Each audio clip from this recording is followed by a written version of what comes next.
This is the update to the Florida Marine Track South Florida chip. The last video for the demonstration for South Florida came out in October of 2016, and it's currently December of 2017, so it's been a little over a year, and we're updating the video. We've got new pictures, new adjustments, new data, and a bunch of new features that we released this past summer, so we're going to go through that today and update it.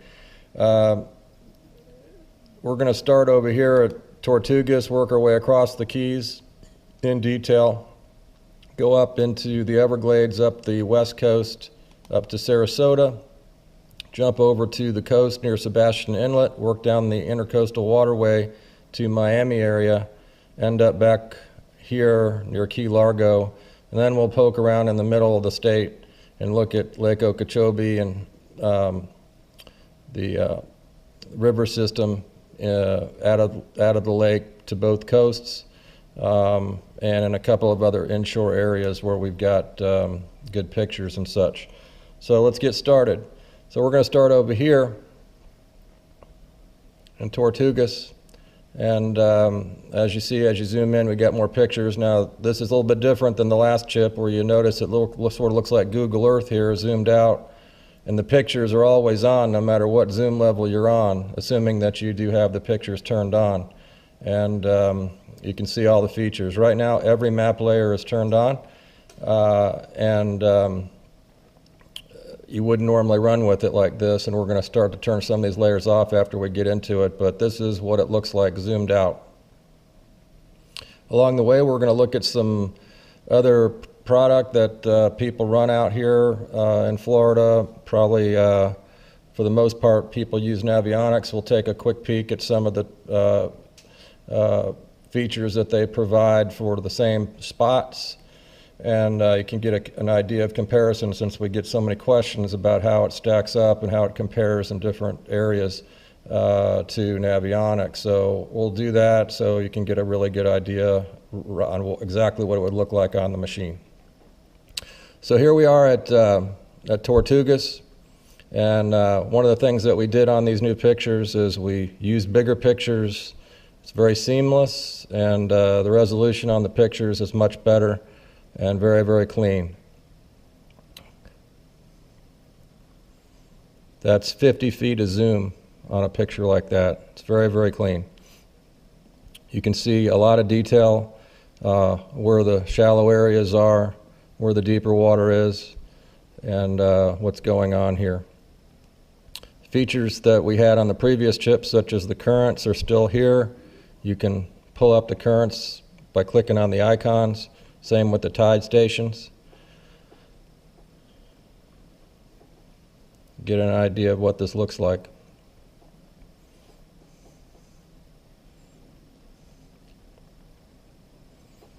You can even see some of the wrecks in these pictures, these new ones that we have.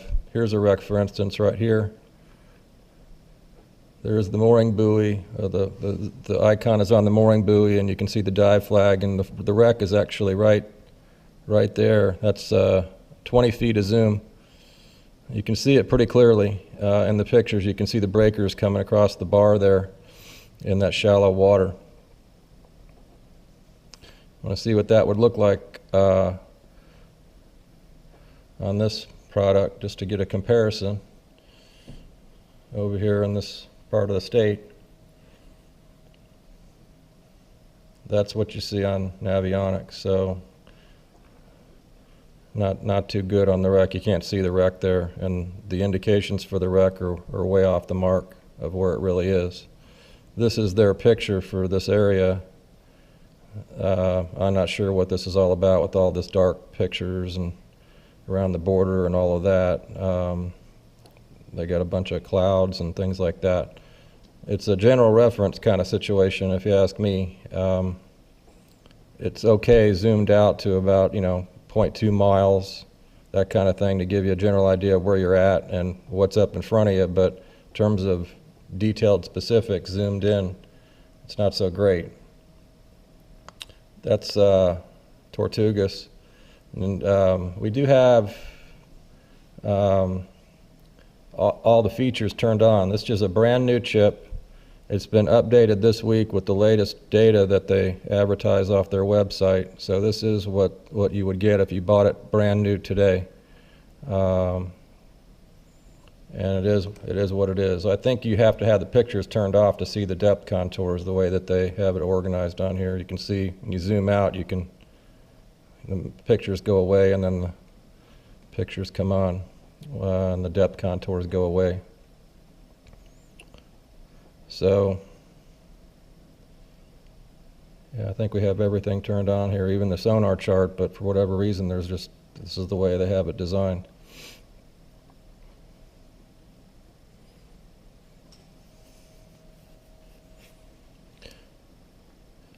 So this is Tortugas zoomed out. We have the area for the parks noted on here. These are the state parks, or the managed area for the state park that they designate. You can see when you zoom in, all of a sudden the buoys will show up at these are the boundary of the park here.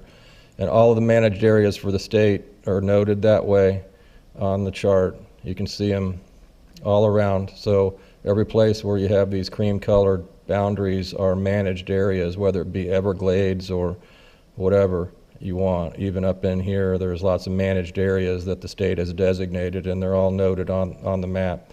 So we can go ahead and turn that off. This is the Keys National Sanctuary, all of this white border down here. These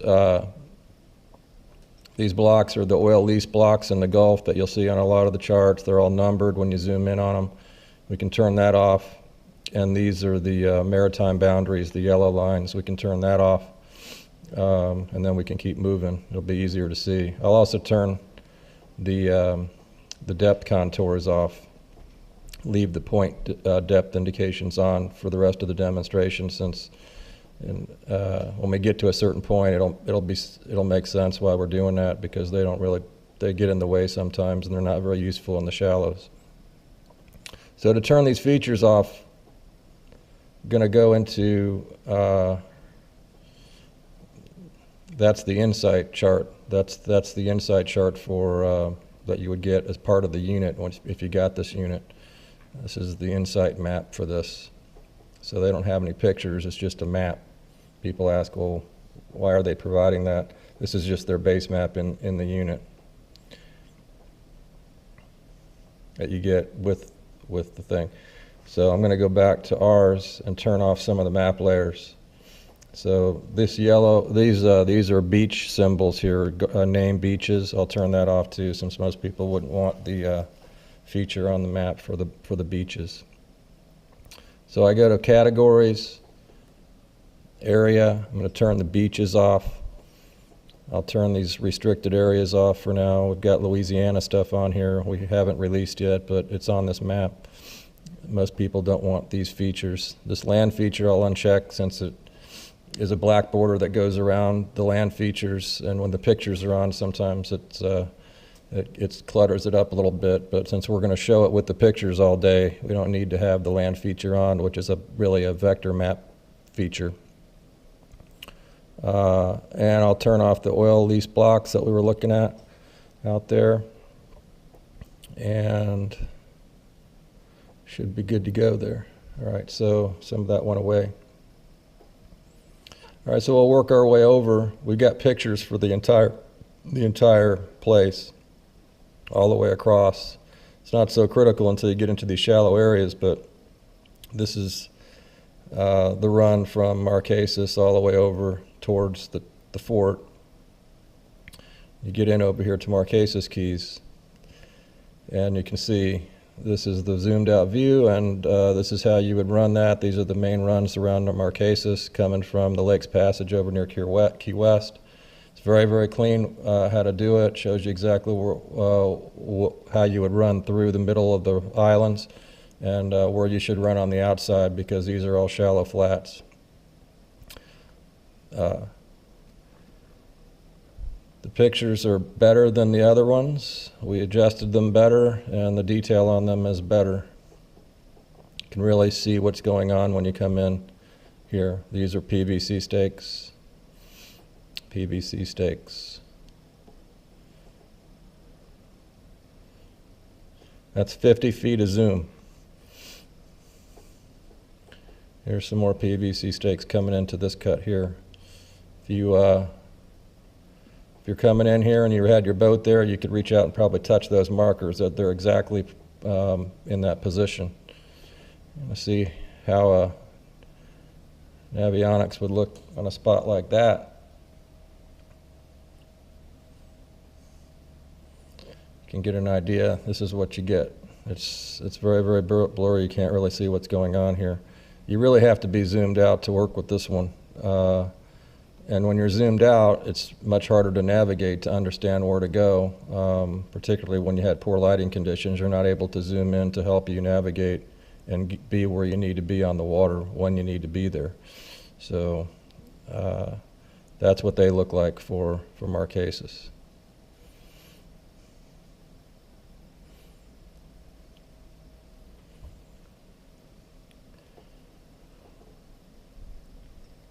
Okay, we've got some more detail over here. You can see even see a wreck in there. I got a wreck symbol there I found, and you can even see the wreck in the picture on this one.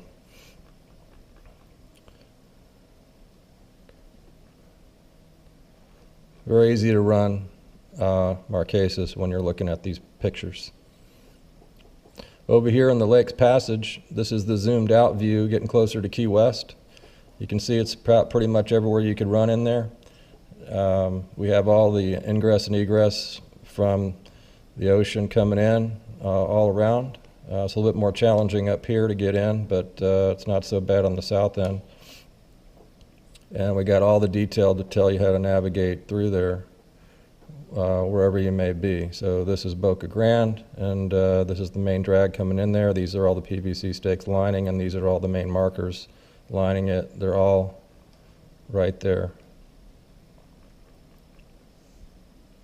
Even the little cuts show you how to navigate through. You can clearly see that you can make it through.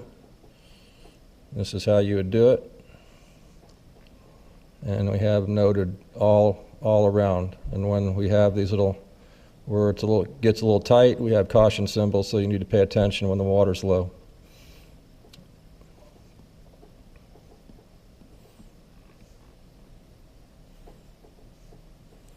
Here's another channel with a whole bunch of stakes lining the whole run.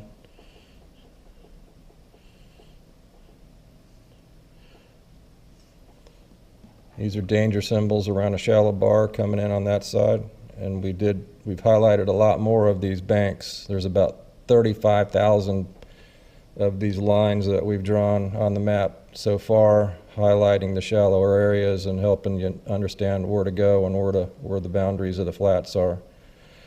Down here they call this Seven Sisters, and the reason that we have caution symbols on them is because at dead low tide, getting in across these little banks into the channels, it can be very shallow and you need to pay close attention. And you'll notice that these two are missing, and that's because it's easy to get in there. It's not so easy to get in here on a negative low tide. So if you're up in a place like this and you're looking at your options, you could clearly see that you might want to choose these two rather than these two to get through if the water's low, because it's easier to understand that. And it doesn't look like this when you're out there, so sometimes the visibility is poor and it's not so obvious to tell from looking out across the water. But the map does give you the detail that you need. Here we have a bar coming off, and it's all shown with the danger symbols. There's a little ditch next to it.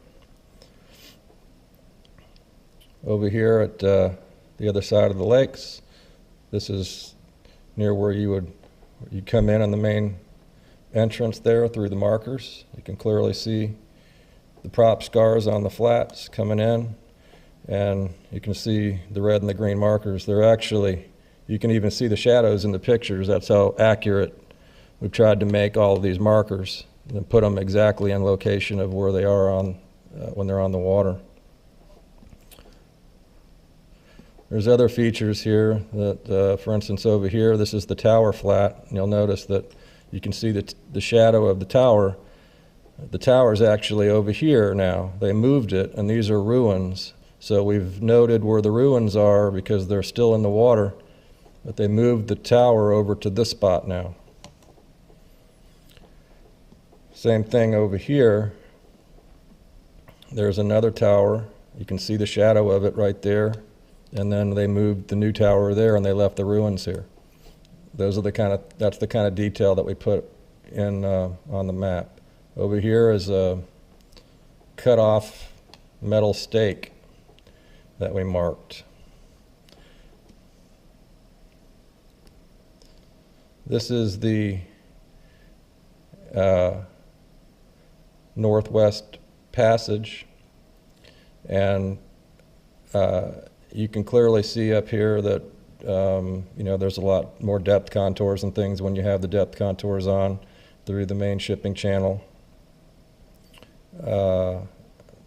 Here's the depth contours along the reef lines off Key West and through this area, but you're not going to find too much in the way of contours and such in the shallows and in most of the keys and the Everglades and so forth. And that's why most people don't run with them, because they're not that useful in that kind of area. It's all about the pictures and the flats and the deeper channels and where to run, and there isn't really much in the way of depth contour information available for these shallow areas. But when you get into the deeper channels, there's plenty. So this is the Northwest Channel, and you can see that off Key West, they've got these two jetties out here that you run through, and then there's the main drag. The big black line is how I've represented the main shipping channel and the main run. It's also shown as part of the Intercoastal Waterway on the east and west coast. And we've represented the main drag like that all around, coming in this way, coming in from the ocean this way too, to help. These are all separate layers that can be turned on or off. You want to see what a place like that would look like on Navionics. You can see what that would look like. So really tough to see. There's no, this is part of the problem with why so many people have an issue with Navionics, because this is the kind of stuff that you get. They show East Jetty here, and if you zoom in far enough, you see the word West Jetty show up here, but you can't see where the jetties are. And if you didn't know, you're running around here in the night or whatever trying to run with this picture, you could destroy your boat on those rocks. It's real bad. They're long jetties, and they're big, huge boulders, just like you'd find at a major inlet. And if you run into them, you're going to sink. And you can see there's some wrecks already along, that people were crashed into them and so forth. We did the best we could to set them off so you know exactly where they are. Whether the pictures are on or the pictures are off, you'll always know where the jetties are. It's called the bank on the outskirts of Key West, Pearl Bank. This shows you the ingress and egress getting through there. You can see how good the pictures are. You got prop scars here, and there's 4 PVC stakes lining that channel through them. Shows you exactly how to run around in here. Over here we've got a bunch of buoys, because you can see all this stuff here. This is all like, these are just, this is where they do the recreation for the folks out there. They have a bunch of stuff moored out there for jet skis and so forth, and they've got this area designated for running around with jet skis and such. And that's where all those buoys are. So they move those things around from time to time, but you can clearly see them in the pictures. Here's the main drag coming through the Northwest. It's a big flat over here, PVC stake. It's obvious what's here and what's not here. But coming out of Key West sometimes can be a little bit challenging if you've never been here, because there are these, when you come out of the island heading towards the lakes, it's not just a straight run. You do have a flat here that you need to worry about, and coming from this direction, getting through here to avoid this thing, it's not so easy to see sometimes. looks very easy to see in these pictures, but when you're actually out there, it's not so easy to see and tell what's what. So this is the zoomed out view of Key West. Got runs on the inside and the outside. We have all of these power lines shown up and down throughout the entire state. These are out in the water, obviously. This is you can actually see them in the pictures, the shadows of the power lines. They go all up and down US 1. All these markers are exactly correct. You can clearly see green and red. You can see the shadows of the two markers. We moved every one of them. Tens of thousands of them have been moved so that they're not shown like they are on all the other charts, which are just the NOAA representations of where they said they were. No one else has moved them, but I think we're the only product that took the time to do that. Shows you everything coming out of there, exactly how you would run through these little creeks to get through Key West, to go any direction that you might want to go. We even did this kind of stuff. Here's the turnbuckles for the tower. These are the concrete abutments holding this tower up. Or they're either concrete or metal abutments. We marked where those are in the water because they're out there in the water. You run through there at night, people run under these power lines and so forth. You need to know where they're at. And it does show all of that kind of detail. So coming back on the backside of Key West, you have different options available to you. You can go through the harbor this way. You can go back out into the Gulf through these different channels. This is called the channel. And this is the entrance to it. It runs all the way down. And you have to stay in there because these flats get very, very shallow at the end. But we show exactly how to come through and get you back down there. You want to see how that looks?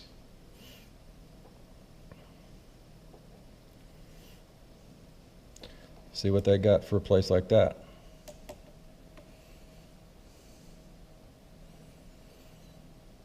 That's what you get. Yeah, it's not so great out here.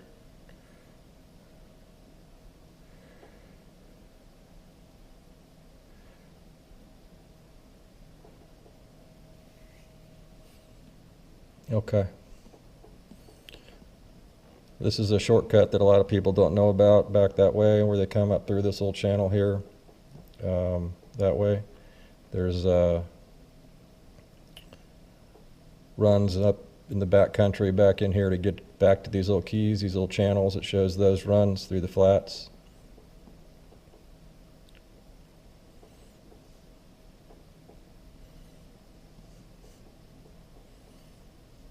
Got some black tracks here as well. And then this is NAS Key West. These hash marks designate the military base. You could turn that layer off if you wanted to in the features. Here's a black track coming in up to the north. Some people make this run when the water's up. It's black because you can make the run no problem to get into this little creek coming through, but only when the water's up. That's why it's black.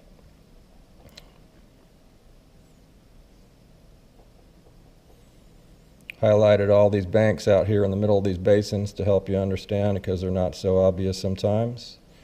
This is one that runs the whole length of this thing, and when the water's low, you can't get across it. Probably could put a black track going across there because you could do it when the water's up, but I didn't do it there. This one is a run up. You can do it when the water's low, but you got to go through exactly at that spot.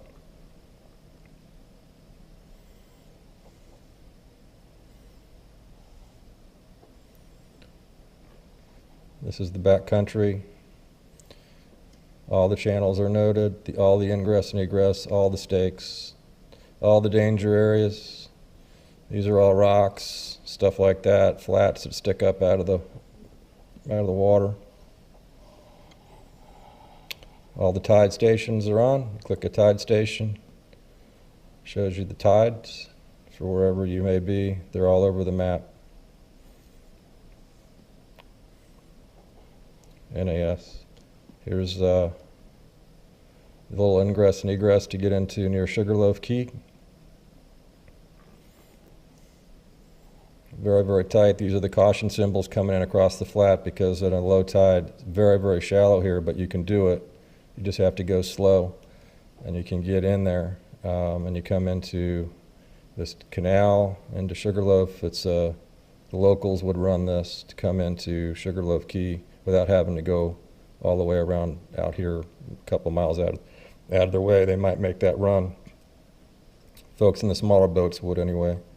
And you come through this little, at the very end it gets a little tight here.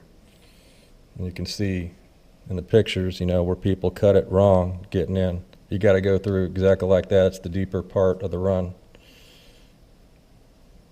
And I see what a place like that would look like.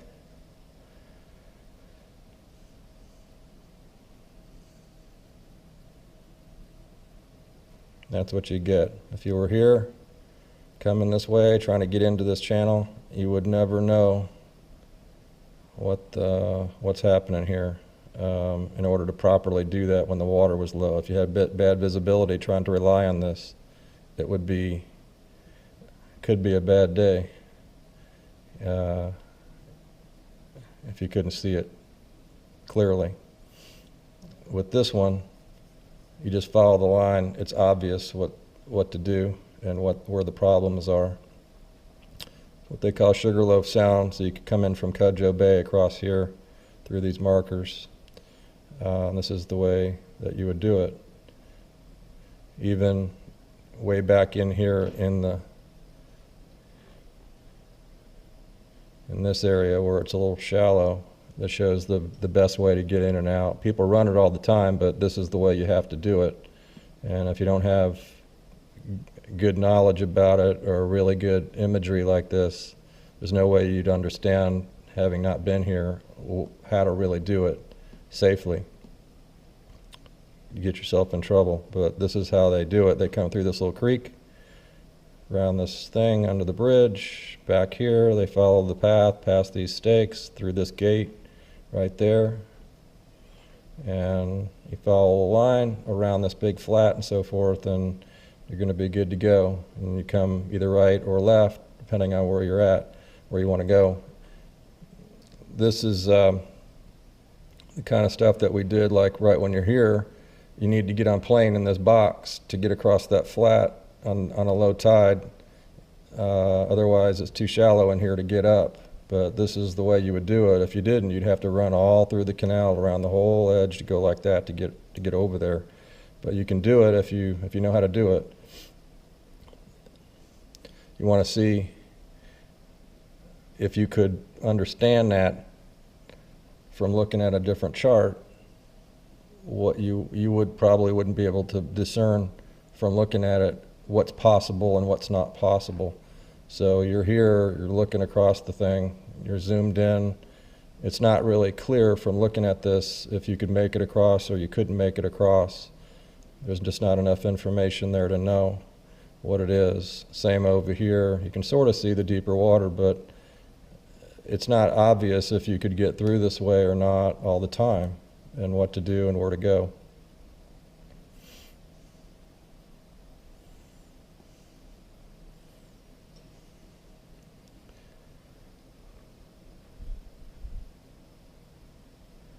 Okay, so we're moving over towards Cudjoe Bay. A lot of people stay over this way. The middle of the bay's open, and then you have these shallow flats off there with different ingress and egress points across the way. And then out in the middle of the bay, you have these cuts that go through. This is how you'd run it. They call this a stadium out here, and then you have Key Lois out there. This is all the way you'd run it. These are all the shallow areas. Everything is shown exactly right. And how to run through here between Summerlin Key and Cudjoe Key. This is the inside run that people talk about, that a lot of people don't know how to do that. But this is the way you do it. It's very clear, very easy to see. You have to go around this flat. It's marked with stakes. Come through over here to Bow Channel. This is where the KOA is. It got destroyed in the storm, but this is where it is. And then you have Cudjoe Gardens Marina back over this way. If you're coming into Cudjoe Gardens Marina, this is the ingress and egress there to get into the marina. All of these markers are correct. It's confusing coming into this channel because there's so many markers. It's not obvious why they have so many, and they don't look like they're placed very appropriately, but we've marked them all exactly where they're at. Come under the bridge. We've got some shortcuts on there. This was actually a video that we did on Facebook getting through this particular spot. You can see the little channel. When they had a black track here, we're not recommending that this would be run on a low tide because it's just too skinny to do it safely, but it's a big time saver if you can run through there if you're over here and running up in this direction. If you don't do that, then you have to run all the way around at several miles out of your way to do that. If you're not going to do that, this is the way you'd come out of Bow Channel. People have trouble over in this spot getting through this channel and understanding where it is. This shows you exactly where it is, where the stakes are. You can see where people didn't hit it correctly. It's not so easy to see when you actually run it.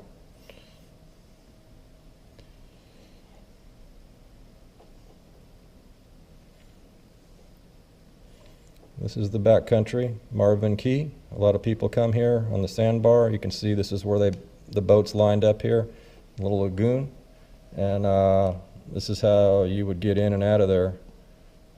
You can do it from this way on the bay. You come in across this bar, you come in this little channel over here.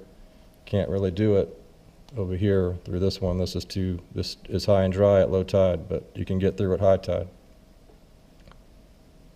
Most people that go to Marvin Key are uncertain about that, and they run out here in the ocean, and then they have to come in this way because they're just not so sure about how to do it.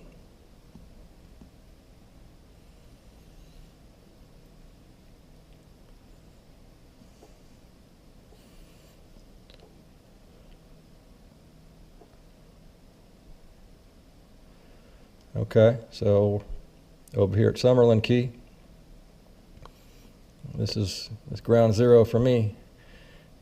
Shows you all the places to run around Summerlin Key, little shortcuts through the flats, getting in on the back end, how to get in out of here, out of these canals. This is the main drag coming in, and how you would do it if you make some of these little shortcuts that you would run. This is Venture Out over here, and this is the main entrance into Venture Out. A lot of people stay in there, get gas in there. You go under the bridge to come into the back country, and it's pretty simple to follow these lines back towards Contents Keys. So Contents Keys are up here. It's really easy to get there doing this. This is Crane Key, Little Crane Key, and then you have Contents up here. Come in the main channel past Raccoon.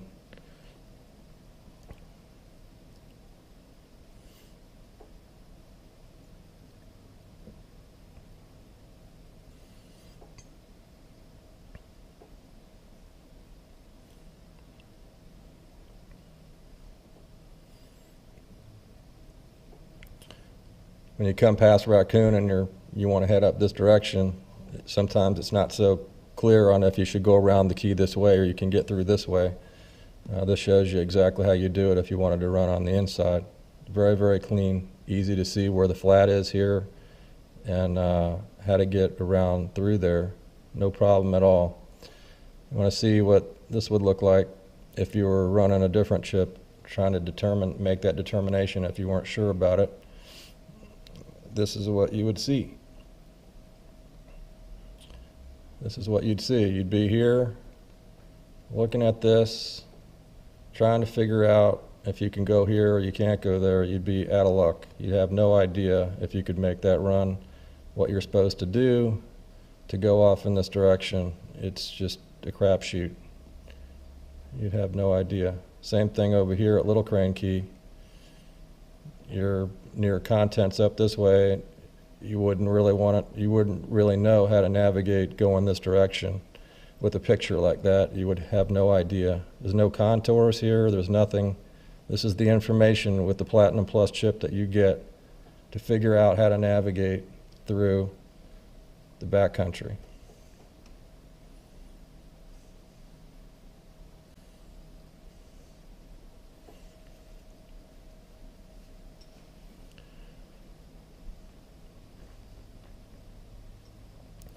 So here we have Little Crane Key again. You can clearly see we got 50 feet on the screen, 50 feet of zoom. You can see the track going around Little Crane Key, exactly how to do it. It's got caution symbols, shows you exactly where the flats are. Come back over here towards Crane Key. So here's the same view, again, trying to figure out, this is just a random place. This is the kind of detail that you'll get on what we've done. And we've done this all over.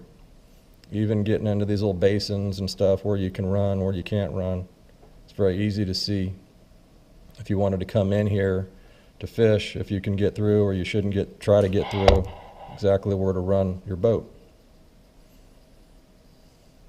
Here's Contents Passage up this way. We had video of us running in this spot. We changed a few things from the previous chip. We made these two tracks black because now it's too challenging to get through on a negative tide there. We're not recommending that those tracks be run. But you can do it here. But this one, you can do it, but you can't do it in this particular spot on this end of it. It's the reason that this one is black. No problem when the water's up, when the water's low. It's too tight to get through. You have to wait and run this one instead. But when the water's up, no problem to get through, but that's the way you do it. You do it on this little finger right there, that little channel. This one's got some stuff in the way, and it's not as good as this one. It's Contents Passage. We still have the stop signs there to keep people from going in the wrong one. And the PVC stake is there. You come in on the south end up into the channel and you're good to go up into Contents. A lot of people hang out up in this area. It's very easy to see what's going on here if you're fishing up in this way.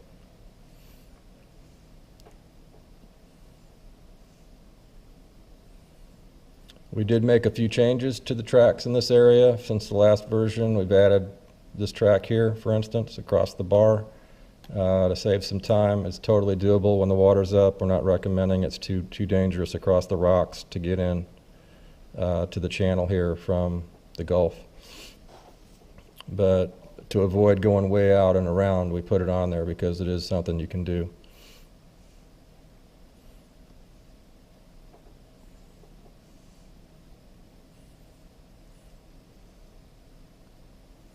There's the north end of Big Pine Key.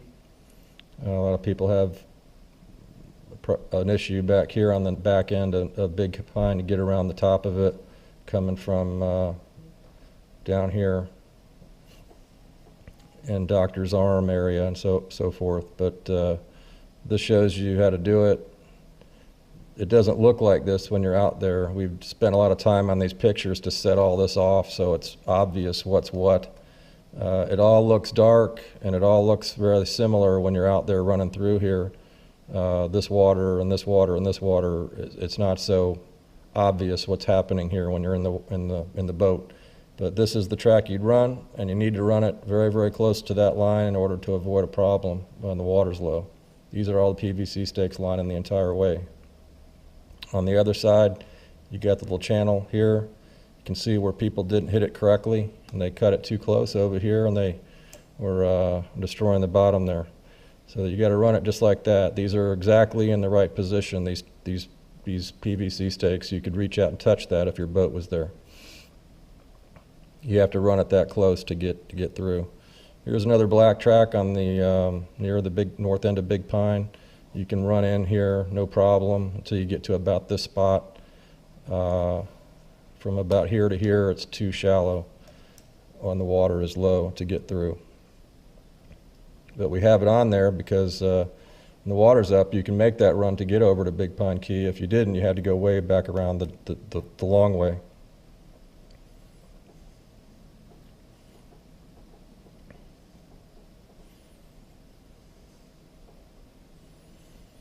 This is, a lot of people stay down here around No Name Bridge. It's what they call Doctor's Arm.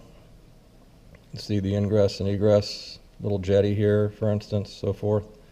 Buoys coming in. We've highlighted the little flats and things like that so you can see what's happening in this. But the pictures, again, we spent a lot of time on this because it's hard to see. The bottom is so dark.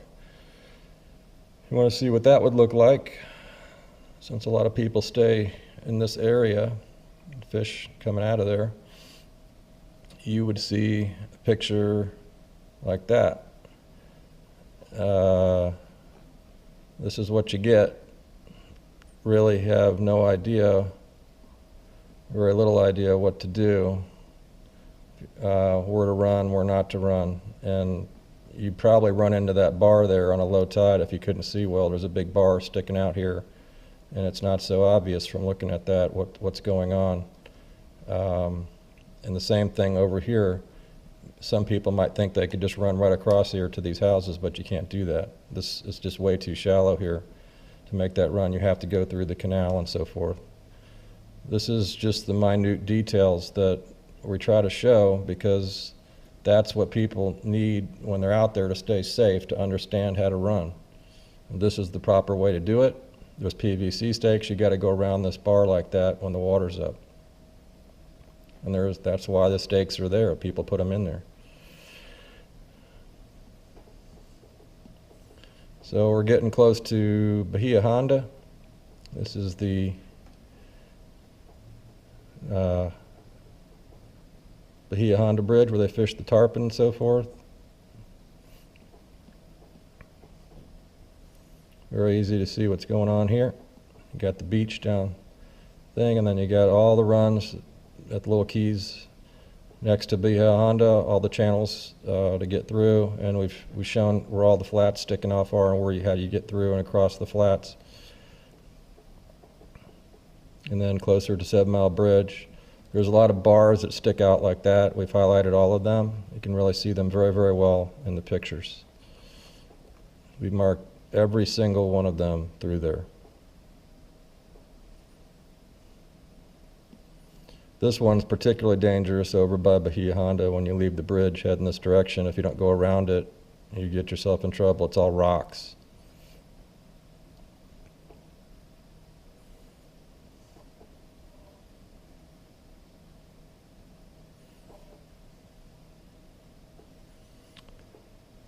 The 7 Mile Bridge, getting over towards Marathon. There's a lot of flats back here in the middle of the bay, behind the bridge. See them here, noted up here. They're pretty dangerous. A lot of them, are several inches deep. Some of them come out of the water on a low tide. Some of them are marked with markers. Some of them are not marked with markers. And if you don't see them and you're just running north and south through here because you're in 10 feet of water and it's looking deep the whole time, if you didn't know they were there and you couldn't see them very well on your chart, it's going to be a bad day. You're going to sink because it's just they're very, very dangerous bars. The pictures out here in the middle of the bay, they're lower resolution, they're not as clearing, but we did do the best we can with them to brighten them up and do what we could and to highlight all the bars with these yellow boundaries to show where they're at, so you make sure you know where they're at when you're running with it. This one, I'm not sure if you can sort of see them there, but once you get past out back this way, there's no pictures at all, and that's what you get. You get something like that. That's what you get with that. It's not so obvious what you'd be doing back there with that one.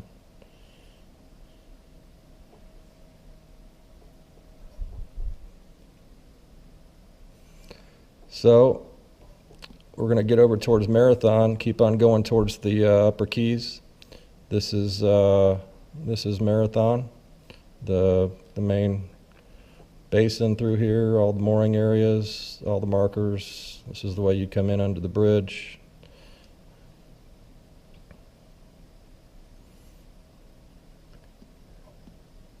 All the neighborhoods, all those towers on the land. Marathon. These are the main markers coming in on from the ocean. Even the little places like this.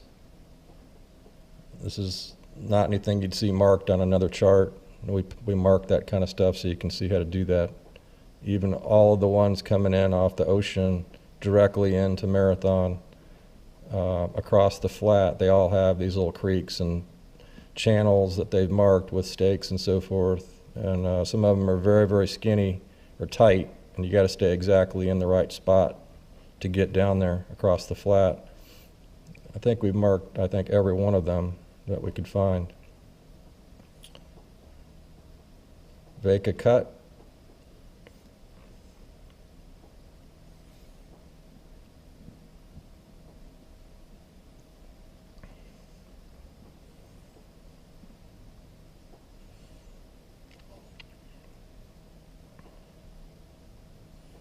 I'm getting over closer to Duck Key. So this is the west side of Duck Key. Hawks Cay. This is, a lot of people stay here. You can see this is the rock jetty. We highlighted that. We have all the markers running through inside the neighborhood, wherever they may be. These are not anything you'd see on the other charts. These are just the signs that they've put up and posts and so forth, PVC stakes and buoys out here to help understand how to run through there and what you're supposed to be doing. This is the main drag coming in to Hawks Cay. You can clearly see what's happening there. And these are all the rocks coming around. Even the little rock island in the middle, you can see that we highlighted that kind of thing. And then back behind Hawks Cay, you still have all of these little flats and banks and things like that. You can run through them, no problem, but you need to know exactly where they are in order to get through without having a problem. And we marked how to run through there pretty cleanly, but it's very precisely done, so you can see how to run through without having a problem. These banks, they run all the way up towards Isla Mirada and Buchanan Bank and so forth. You can see we've highlighted the whole thing all the way up through, going up towards Buchanan Bank. These banks are very, very shallow. It's hard to really see what's happening here. You'd have a real problem up here with a different chart where it's not so obvious what's going on. And see what this would look like, something like that. You can get an idea if you're running that out in the bay, looking for those banks, what you might see. So this is what you get. You got no idea. You got a big cloud over here, and there's just no detail in order to know where the banks are. You'd be running in 5 feet here, and then boom, you're running aground there if you can't see. It's you just don't know for sure, and that's why people would have a map like this. They're trying to figure out where to go and where not to go. It's hard to see. You can see some of them down here. It's not that bad down this way, but it's not really obvious either.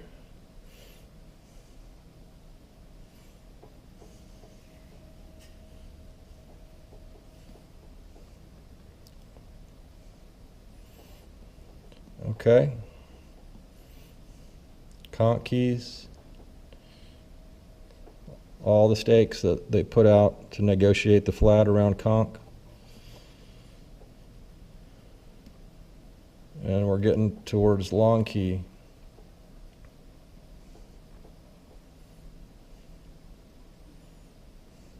This is how you come in on the back side of Long Key to get back over here.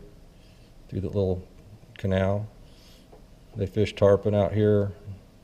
Can clearly see the banks where the tarpon would run. They fish a lot of bonefish out here. You can clearly see where the little indentions and holes, things like that might be along the flat. If you're fishing out along the state park here for bonefish, where to go and where you might find a little hole or something, where the little deeper channels are, and so forth and so on. It's very useful for that kind of thing. At Channel 5, Channel 2, main channels, and getting closer to Bud and Mary's and downtown Islamorada. Here's Channel 2, and these are those coffins that they have out there. You can clearly see them in the pictures.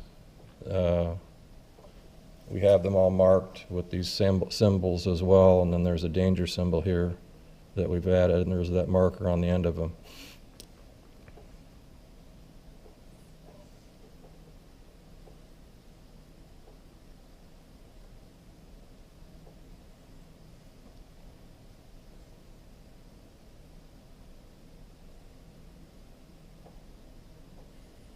Here's the wheel ditch coming towards Islamorada through the mangroves and Ligman Vitae channel and so forth. You come through these buoys, you go right through the mangroves, sign, buoys, buoys and a sign, lots of signs around the flats.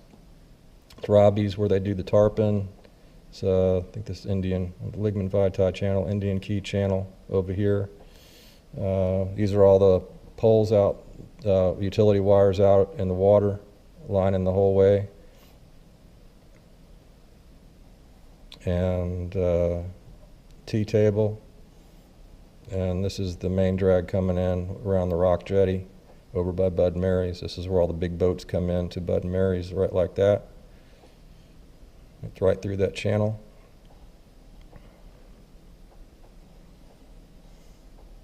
And come out this way.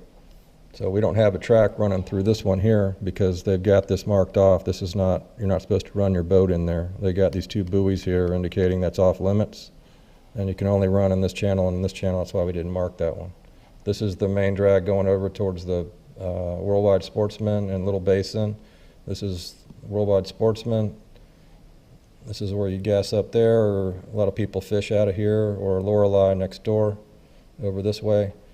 And this is the way you'd run out of there if you were there, left, right, or straight north. And you have, I think the Lorelei's over here. That's the way you'd run out of there.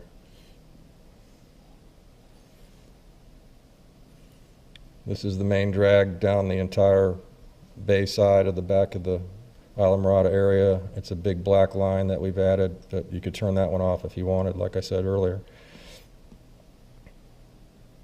Back here they've got flats sticking up out of nowhere. We've added that. This shaded area is pole and troll only. Since we're here at the back of the Everglades National Park, I'm going to zoom out and take everything off for a second. We've added a new layer. We added a new layer to the map, and to show what it is, I'm going to turn everything else off except that layer so you can see what I'm talking about.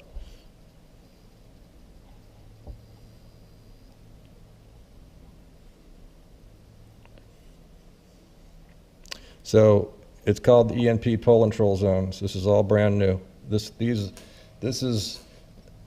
Everglades National Park, Islamorada down over here, state of Florida up here. This is the entire park in the bay.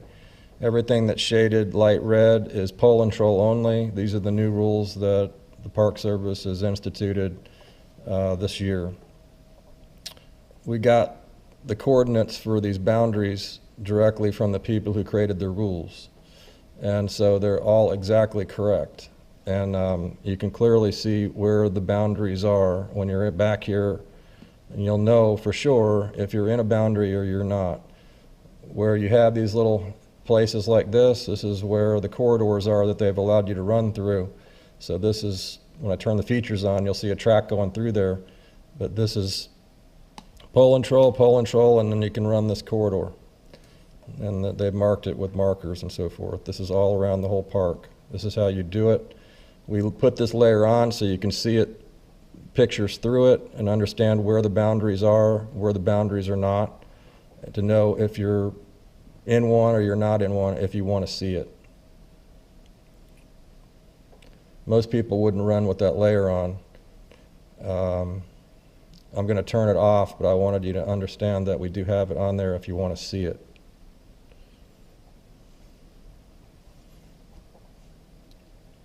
I'm going to turn it.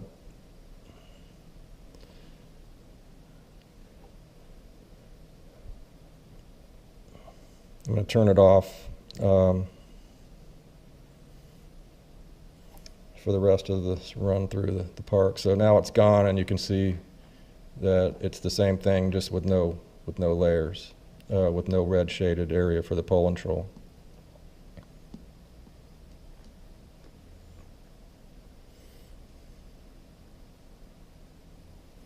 Okay, so back over here at heading up towards Key Largo, you got Windley Harbor. We have all these buoys everywhere that they've added. You won't find this on the other charts either. These are all the off-limits buoys. They don't want you up in those flats, and they don't want you running up in there. They've added them over here as well, hundreds of them that line the channels. They don't want you up in the, it's almost like a pole and troll boundary, if you will. And we took the time to put them all on there because it's helpful when you're running through this direction to know where to go and where not to go, and to be able to know that there's buoys there so that you can look for them when you're running, trying to hit the channel correctly. So you can run on the GPS like this, but it's also helpful to look out and see the line of buoys in front of you and to know where the curves are and so forth and so on ahead of you. But this is what they've done in this particular spot with the Whale Harbor, with all these buoys everywhere. A lot of stakes and a lot of buoys in this place. You won't find any of that detail on the other chart. They just don't mark that kind of stuff, because the reason is because NOAA doesn't track that. It's all local stuff. They're just showing you what NOAA says is there and downloading that to their map. These are all the buoys along the back of Plantation Key. They're basically idle only. They don't want you running your boat fast inside of those buoys. These are little shortcuts through the flats and how you'd run on the inside in your flats boat.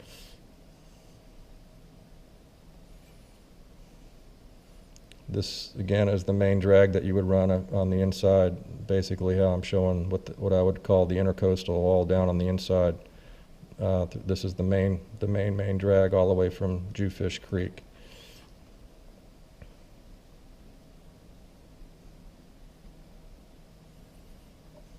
So if you're in Jewfish Creek and you want to go towards Flamingo, these are all the options that you have available to you. You could zoom out like this and understand that you could go this way and over. You could go out this way through this little channel and out that way. Call it the bogies. You can see the pictures where people cut it too close. On the back end, you got buoys and a PVC stake over here that's cut off at the water surface.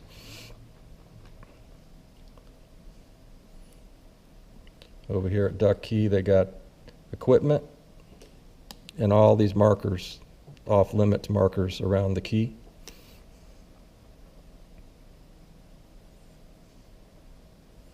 We've tried to show back here lots of details, like these little flats that stick out over here, the best way to get into Trout Creek. This is all pole and troll zone up in here, up back in this way. This is where you'd this is a mooring area where you tie your boat up on those pilings there and get off on your paddleboard or something and go back up in here. But to get your boat in, this is the way you come through to get there. can clearly see what's going on. There's equipment here, a marker there, or a 4x4 post rather. We have all of the 4x4 posts in the park on the map.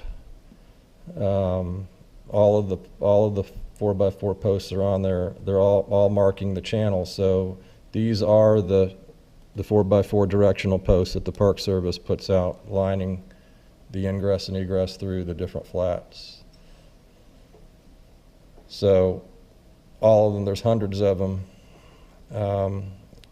And wherever you are in the park, it's obvious where they're at by looking at the map here. So if you're back here near Shell Key again at Isla Mirada in the middle of the park heading towards Flamingo, and you're in this basin behind Shell Key, you could find yourself in the middle of this basin heading this direction. It's really obvious what to do. You know that there's a flat here. You know that there's danger here in the middle of the basin to avoid. You look out this direction and you can clearly see that you have a way to get through here, here, here, here, here, and here, here, or here. Lots of options. So you could pick the one that you want the best. You could pick one that's not marked. You could pick one that's marked and go through there. And it's very, very precise. So you come in through the gates and just follow the line right around the stakes and the posts, and you get right through and keep on heading off into the next basin. And then it's the same drill, keep on going off in the same direction. You're not sure what to do.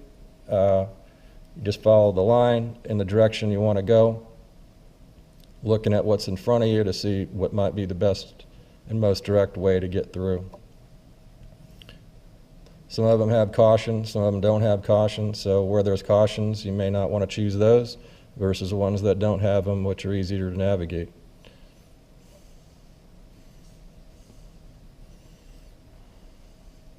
There's a camping area over here at Rabbit Key. Right here.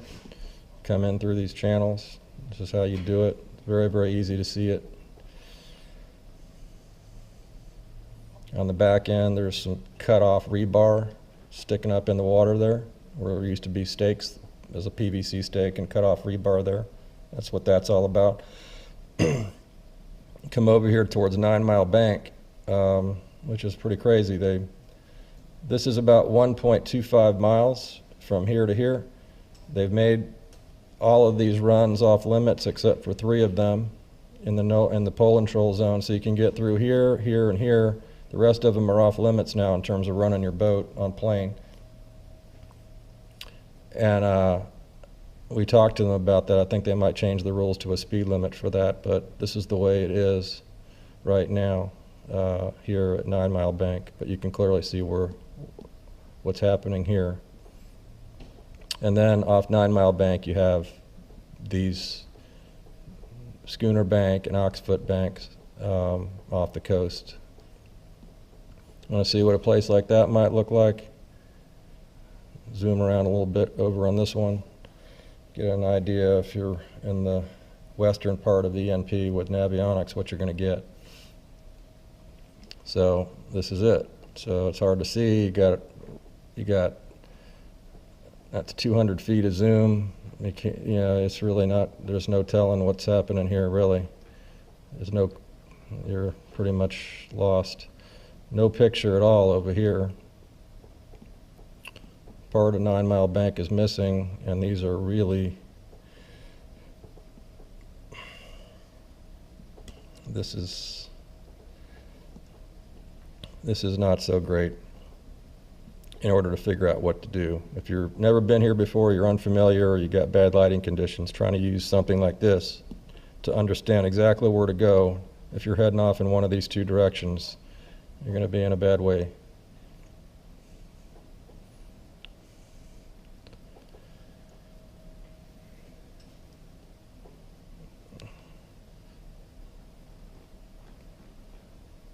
Absolutely no question what to do looking at this map here. Both of the banks are shown. We have no missing pictures here. Even up here at Sandy Key, you can see these channels coming through. This is where the picture was missing. You can see where the flats are, where the channels are. You can clearly see the markers and the equipment off Sandy Key. This is all off limits. You're not supposed to have your boat inside those markers. You come in over here to Sandy Key Basin through Rocky Channel. Shows you the entire run through the flat there to get there. And then you're closer to Flamingo on the north end, and then you have Snakebite Channel over here. Shows you all the markers. These are all the 4x4 posts around the whole park. This is Tin Can Channel, which is a main drag getting over from Flamingo to Islamorada and back. It's very heavily traveled. This is the entrance to it, running across the north end of Bowie Key. And you have equipment here, and then you have all these different markers coming through. It's very easy to see that. This particular spot, I just randomly did a test to see what was going on here. I'm going to turn some waypoints on to demonstrate some of the features on this that are not on the other map. I'm going to turn my waypoints on for a second. I took the liberty, as you can see, to put a yellow dot every place that there's a marker here, from the entrance to the tip of this key. All of these markers are exactly correct. They're drawn to the foot. If you ran your boat to any one of them, you could touch those markers. They're all noted exactly in those positions, the signs and these two markers. So for comparison purposes, I just picked this spot to just see what you would find on the other charts, to see if they have that kind of detail on there or they don't, or how they would represent that. And I want to show you what I found in this particular spot just randomly. But we did this in several places, just picked it, and this is what we found. So for the same place, this is what they would show for this particular spot. So the yellow markers, again, are where the stuff really is, and the black markers are where they say the stuff is. No equipment, no marker, no marker, no marker, no marker. This one's off. Nothing, nothing, nothing, nothing, nothing. Nothing, nothing. This one's off. Nothing, nothing, nothing. This one's off. Nothing here, nothing here. This one's off. That's just one spot. It's like this the entire way, all the way around through the entire park. Through the entire park. Over here. Here's another place. This is the entrance to Flamingo. They have a green marker, which is correct. This red marker is missing. This is missing. That's correct. Missing. Wrong, wrong, missing there, missing there. That's correct. That's wrong. There's nothing there. That's correct. These three are totally missing. That's just two random spots. And this is a pretty famous spot here. This is the main drag coming into Flamingo. You would think that that would be correct, and we do have, everything turned on, so they tout these things like this is the greatest with our community edits and freshest data and all that kind of stuff. But, so much for community edits in my mind. I'm not having any confidence that what I'm seeing on those products is up to date at all, because it's just not. And that's just the proof of the pudding right there. So this is very, very well documented back in the Keys. This is the new run to get over that way that they've instituted. They're shutting this one down across Dump Keys. We still have it because it's still marked and it's still open, but this is technically pull and troll only now through here. They don't want people around these keys. They're shutting that one down, and they redirected people through here, and they put these new markers in. So we've represented it exactly as they want you to run it. It used to be just a few PVC stakes there, and everyone was running up here, but now it's wrong, and now it's the other way around. So you'll see that, you'll see here's something where the Park Service messed up. They've got the markers over here, and we got our track over here for a reason, because this is shallower than this run here, and we told them about that. And I left the track where it's better to run it than over here through the gates on purpose, and we noted it on the chart. The track is better than the gates. Don't run through the gates in that particular spot. There's another spot up here that I brought to their attention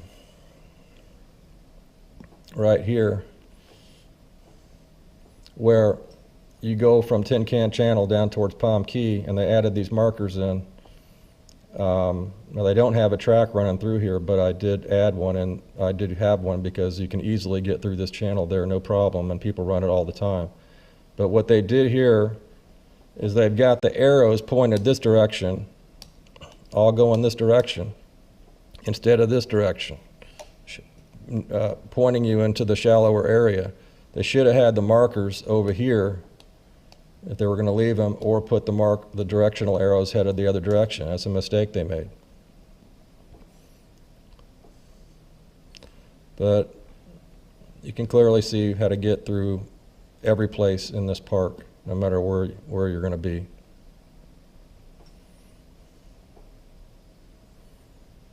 So we'll work our way towards East Cape and into Whitewater Bay. If you're over here at East Cape, come into East Cape Canal, you come into these little creeks and so forth. People fish tarpon back here, snook. We've got some pretty good pictures back this way, in these little creeks and so forth. I got video of me running this particular spot. You can see very, very clearly this is all high and dry now at low tide. There's crocodiles and everything crawling around up in this place. And but you can clearly see the channel there. I get an idea what that might look like on Navionics. Get an idea. See what you'd have. That's what you get. Not so great. If you want to come up here and take a look at what you'd have, for instance, in Lake Ingraham, which is just up the way. You come in the creek and you come in this way. This is the picture that they have. It's really, really a bad picture. It's really poorly conceived how they did this. You have the canal with the dam over here. You don't know how to get in there. You don't know where to run. There's no markers noted. There's not even any depth contours, anything to help you understand what to do here. And at certain tide conditions in water, this is very dirty. You just would have no idea what to do from looking at this alone. It's just a general reference thing at best. So this is, by comparison, this is what you see when you're actually there. You can see all the creeks here. You come through the canal into the Lake Ingraham.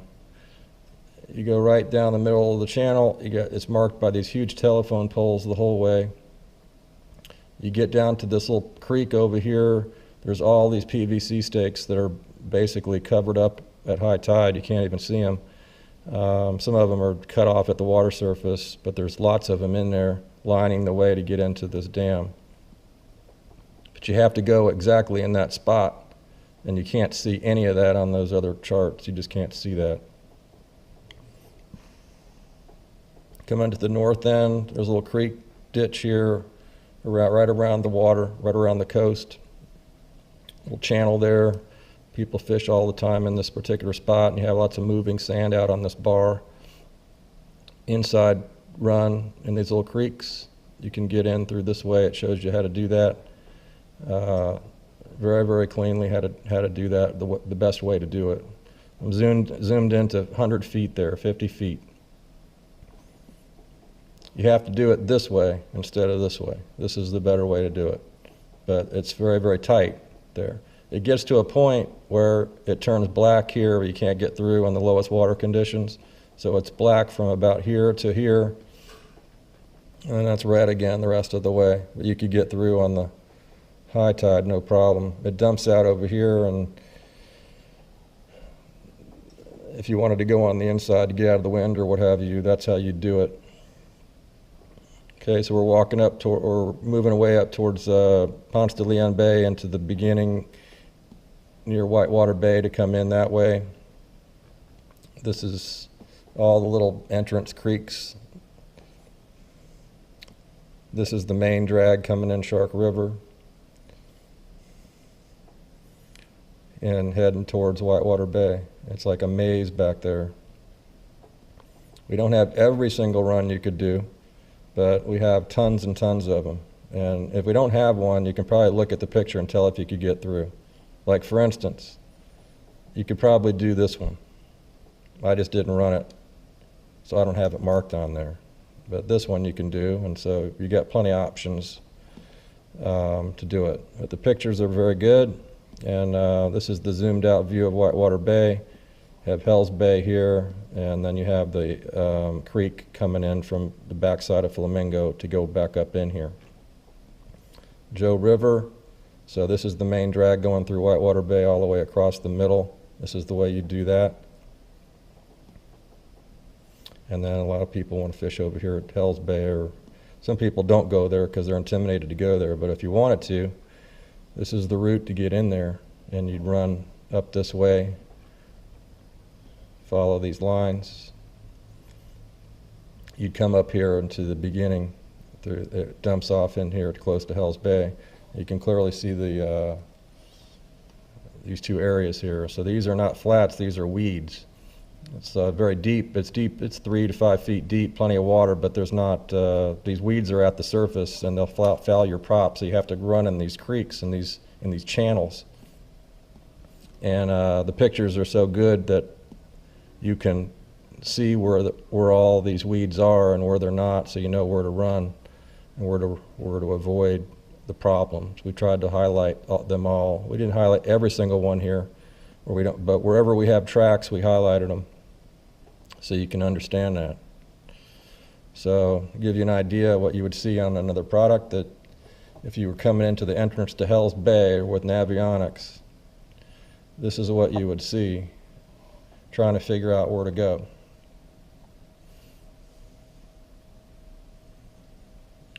You see where the land is, and you see where the water is, but that's all you see. It's just a blurry blob. You can't see any weeds. It's not clear if you can just go over this way, or the best way to get over here. If you don't hit that channel correctly, you're going to run into those weeds and you're going to foul your prop and be stopped. Same thing once you get through here, absolutely no idea what to do. Shows the cheeky over here, but to get from here to over here without running into those weeds is absolutely no idea. That's the problem with it.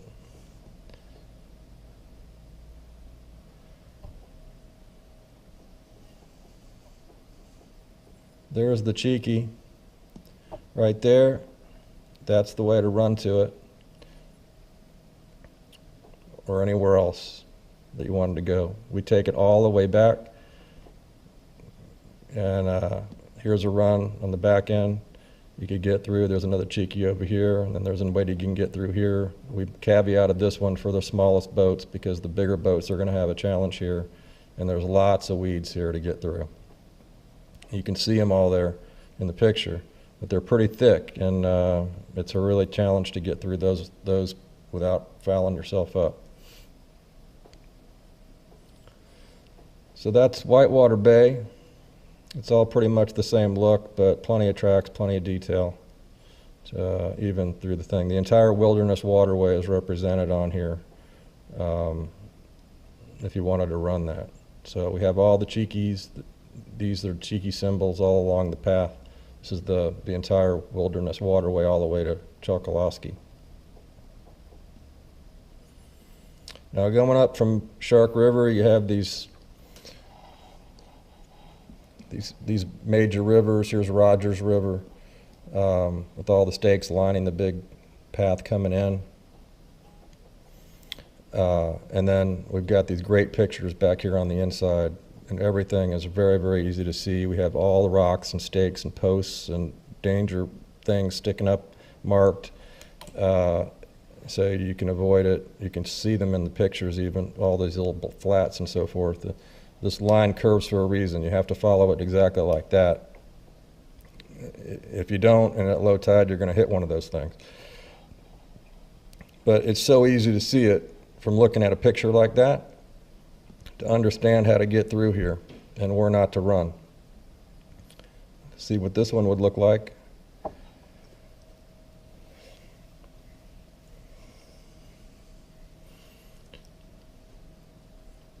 Can't really tell anything. It's not horrible until you get to about there. And then once you get there and you're coming in, you have no idea what to do. You would really, really be at a loss to understand exactly where to run. And this is the kind of place where if your boat is off just even a couple of feet in the wrong direction, you're just going to destroy your prop, your lower unit. Who knows what could happen, but it's not good. You have to know exactly where to run with great precision in a place like this in order to avoid a problem.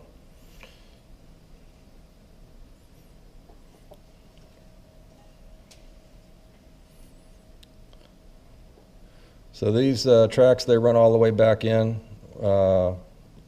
Shows you where to go. Again, there's stuff like here's some equipment here we marked. Everything we found we marked. All back in here, people fish the snook, and you can see the runs very, very cleanly, no matter where you might be. Even back here in like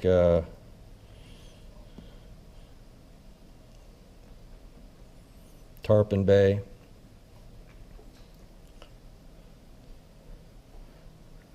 you can see the shallow area and the deeper area just in the picture. The track goes right in the middle for a reason, because at low tide you can see where the deeper water would be, where the fish might be hanging.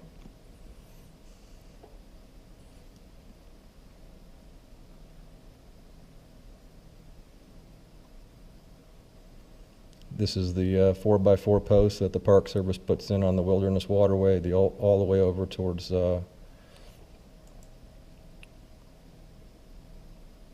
Chokoloskee. So over here at Chokoloskee, this is the island, and these are all the oyster bars behind the island. It's very, very shallow. We put this kind of stuff in there so you know where to get up. If you're heading from the island off towards the south, you want to get up and plane in that box before you head across the bay towards the curve over here, because you can't get up once you get out there at low tide. Come out, head into the river, head down Rabbit Key Pass out towards the ocean. There's different choices over here depending on the water conditions. You can run one track or the other. This is black for a reason. This is black for a reason. On a negative wind or low, you're not going to be able to get through there. But most of the time you could. So doesn't look so much on a picture like this, but it's a pretty big time saver to go through here rather than going all the way around sometimes.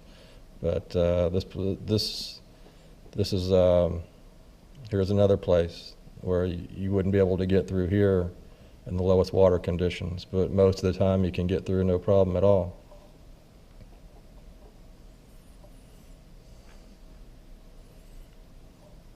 Pictures look like you could get through all the time, but it's not necessarily the case. Let's see what that one looks like.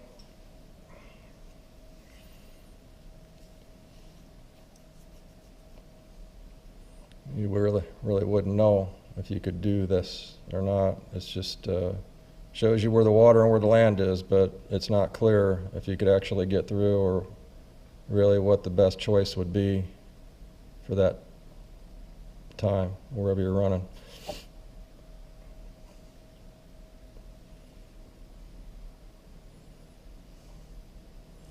Okay, so Chokoloskee, you start to see manatee zones. These are the yellow hash marks that you'll see all across through Everglades City, all around up in the Intercoastal Waterway. You'll see these hash marks. People call me and say, what is that? How do I get rid of that? I don't want to see that. If you want to get rid of this, you go into chart options, categories, and turn off the manatee zones. It's an area, and then the yellow hash marks will go away. Here's another black track from Everglades City.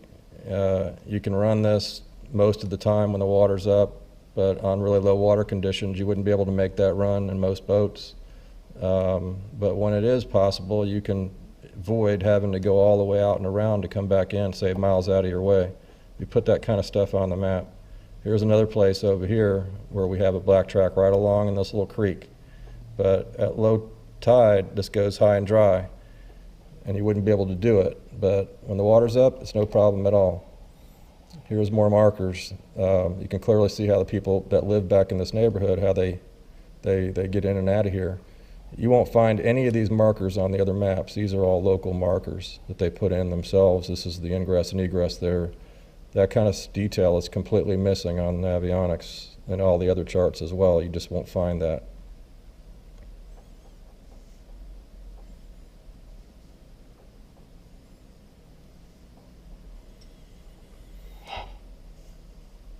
So rest of the 10,000 islands getting over towards Naples, you can see all the tracks running all over the place in here. I'm sure we've missed a few that we could add, but for the most part, pretty much any place you want to go back in here, you're going to be able to figure it out by looking at this, understand what to do, what not to do.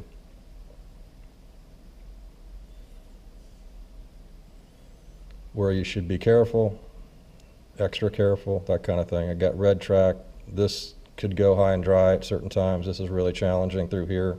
And it gets a little bit easier over here, coming way back into these creeks.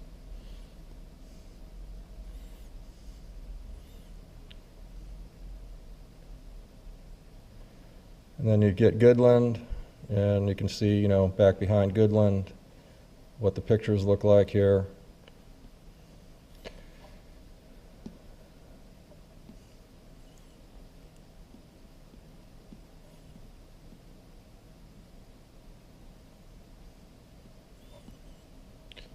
Tried to show all the bars that move out off Cape Romano.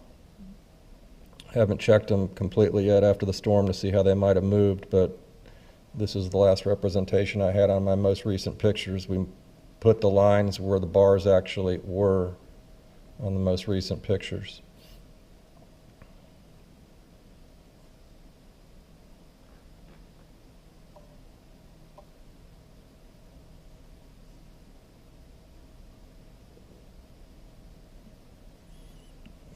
Shifting sand coming across the bar.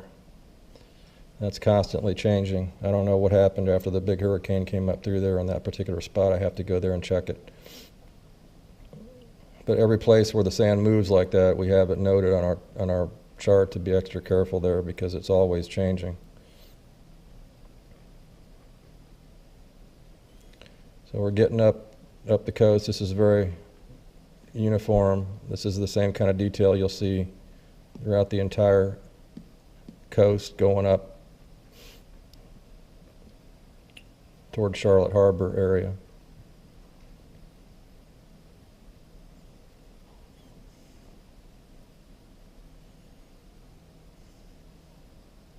Even way back up in the place like that, you can see all the markers, get into the neighborhood, how they get in there. These little shallow bays and so forth. Here's one, for instance. You can see pretty cleanly that it's shallow, but there's like a little channel in the middle of it, and how you do it. If you wanted to go fishing up in that spot where you probably ought to run your boat, let's see what a place like that looks like. Get an idea if you can see that on the other one.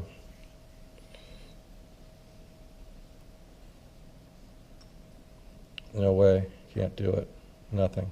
There's no way you'd be able to see that on that chart. You just wouldn't know what to do there.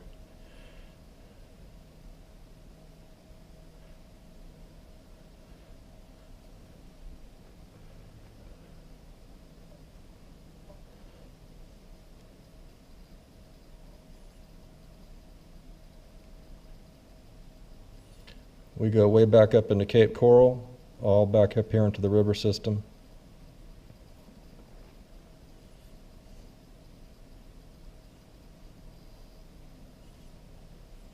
Every post, every sign, every marker, Every sign that we could find is marked. Even the entrance, in a place like that, PVC stakes there.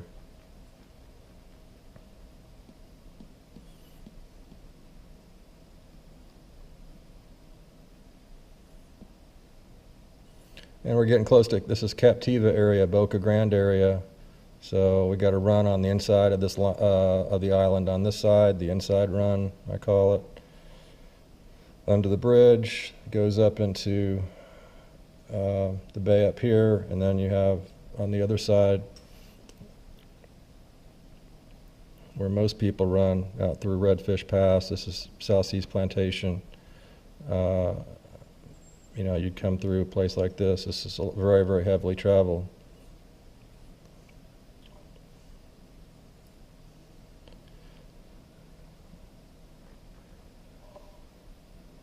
Here's some more bars shifting out here off this major pass here. You come through the pass, and if you were headed off in this direction, you see this big bar over here. This big, huge, dangerous oyster bar. It goes all along there like that. They've surrounded it with these big, huge posts. These are like 10 feet tall. They're all danger warning posts that they put out, the locals have put out, warning about these bars surrounding the whole thing. Try to see it on this map.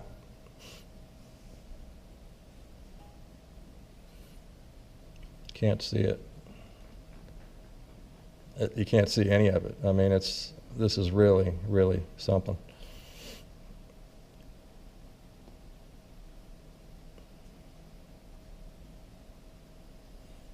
Okay. All of those bars are like that, are marked on here, around these areas where people run, all the little shallow areas. The pictures are some of the best that we have. They're very, very clean. 50 feet of zoom, 100 feet of zoom is no problem in a place like this.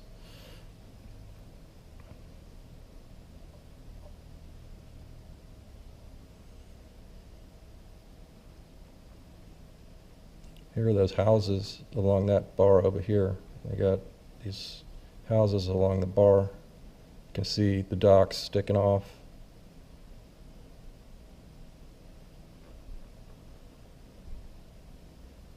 There's a black track. This is a shortcut locals would take to get from here to here rather than avoid going all the way around. You can get through when the water's up. This thing is pretty interesting here. I found there used to be a house here. Oh, they got like 50 telephone poles sunk in the water here, all cut off at the water surface. They don't stick up at all. They're just at the water surface. There used to be a house there. And if you run into that, you're going to sink. A little lagoon up here, it's pretty cool. But we marked that because it's just so dangerous. I don't think that's shown on this chart, or in terms of anything that you can see. Nothing. They show house, but if you were looking at this map, you'd be looking for a house, you wouldn't see a house. You'd probably think that the house is gone as it is. If you decided to run like that because you couldn't see, it'd be game over. You just couldn't see it. You'd run into those posts, and they're not marked really with anything.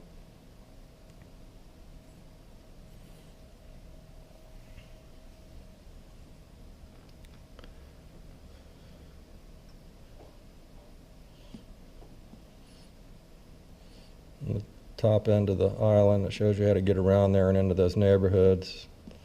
On the back end here, the locals know how to run this back behind these little keys and so forth, but some of them you can run in and some of them you can't.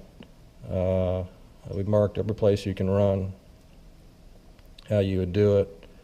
They call this the rim. I guess they call it the rim or something like that. When you come into the bay up in here, you can run on the inside of this flat right along the coast like that. And it's a little tight, but you can definitely get up the whole way. I ran it the whole way. And people fish along these mangroves and back up in here. So you're either out here or you're over here. So that's on there. It doesn't look like you can run it from the pictures, but you can.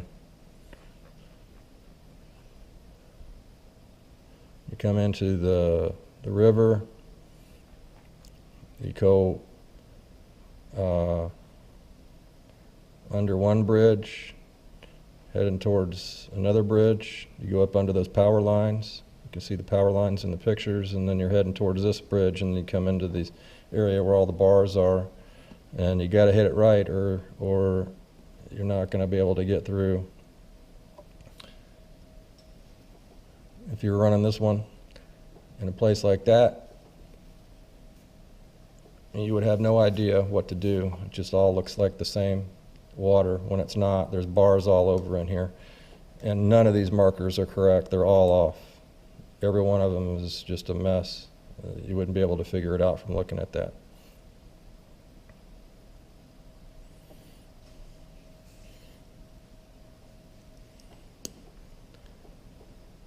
These tracks that go way back up in here, pretty far back. Same up in here. They go way back up in here. You could, follow these tracks way back up into the state. Navionics doesn't even have any pictures up here. This is just all, they run out of pictures. They don't have any pictures at all. Once you get to a certain point, they just don't have anything in the middle of the state. So all of these substantive water features are totally missing on their map.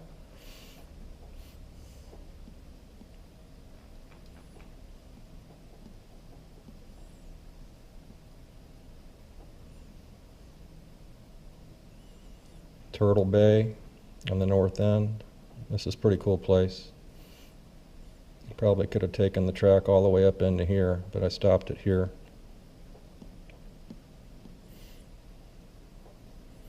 Over here they have some houses back this way, platforms in this area. A lot of people come back here because it's protected.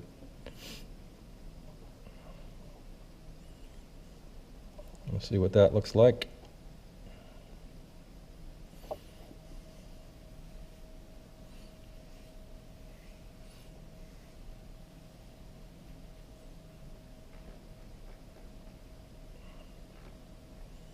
That's what you get.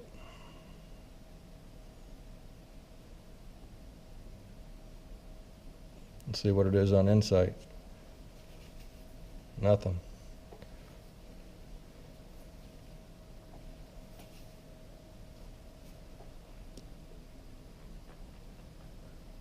Okay. Keep moving. These artificial reefs, they're still like they used to be. Tells you what they are.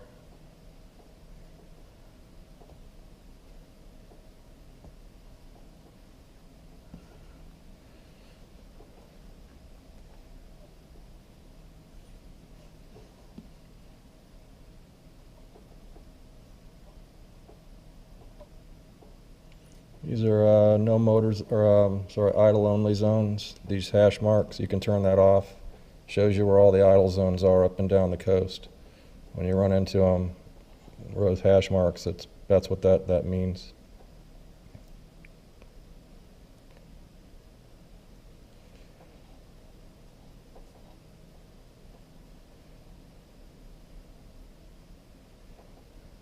It's a pretty typical view around the rest of the West Coast, all the way up into Sarasota. This is the kind of detail you'll see going through the Intercoastal. The pictures are pretty easy to read, so it's obvious where to run.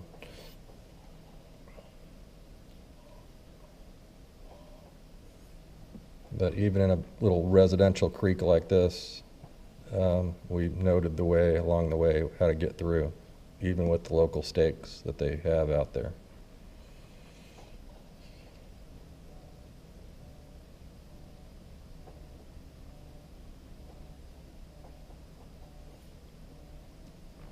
Idle only again, coming in towards Sarasota area. Even back up into these little creeks, we have tracks everywhere, and the pictures are good. all the way up to the north.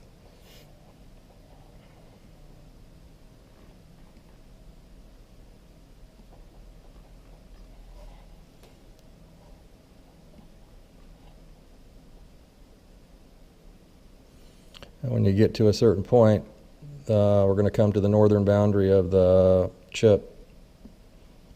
And when that happens, then the pictures are going to turn different, and you'll see the boundary of the north and the south.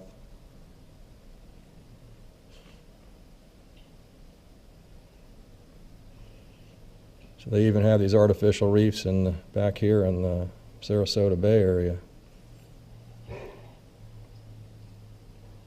So this is Maine Sarasota Bay, and then you can see this is North Florida chip here, and then this is South Florida chip. That's what you'll see when you run it. So there's pictures here, but they're low-res pictures, not high-res pictures. So we do have the pictures, the low-res pictures for northern Florida on the South Florida chip, but there's no detail there. If you wanted to use the South Florida chip to run up in this area, you could do it with the map. The map will still be there, but you'd have to turn the pictures off and run with the map only, because these pictures are just not sufficient in order to be able to see what you'd want to see for that area.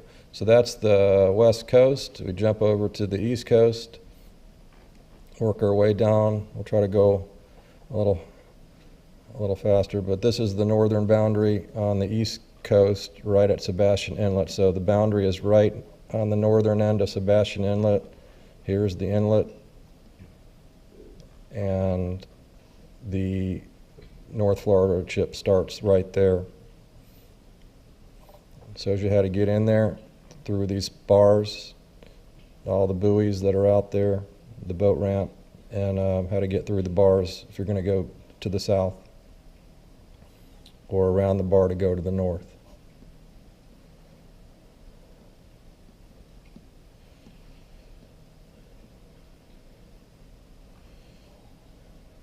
Now this is a different feature that we have. You can see the shaded area, the red line, and the black line. The shaded area runs the entire coastline from Jacksonville to Biscayne Bay. It represents the Intercoastal Waterway. And it's a feature that you can turn on or turn off. And if you want to turn those two things off, for instance, and just see the red line, you could go into turning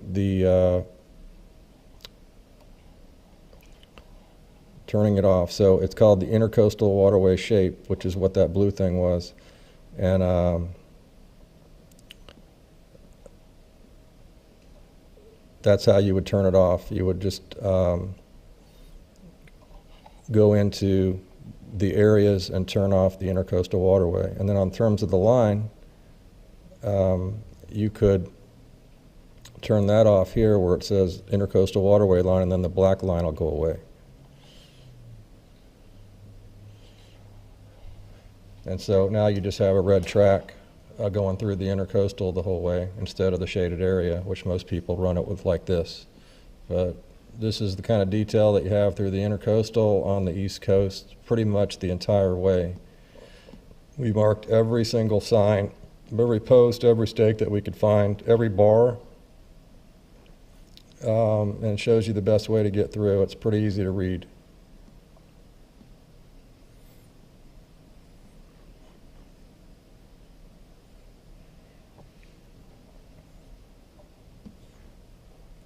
I mean, that's 50 feet. It's pretty clean.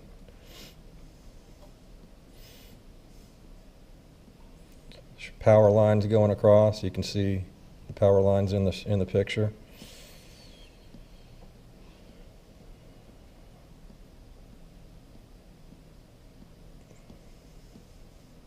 PVC stakes over here. And you can sort of get a view of where you are in the state. So we're just north of the lake Okeechobee, heading down towards Fort Pierce.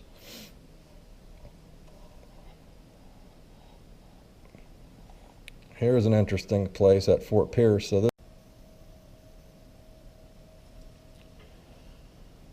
this is Fort Pierce Inlet. And the buoys coming in there, tide indications, the current indications. Here's the tides.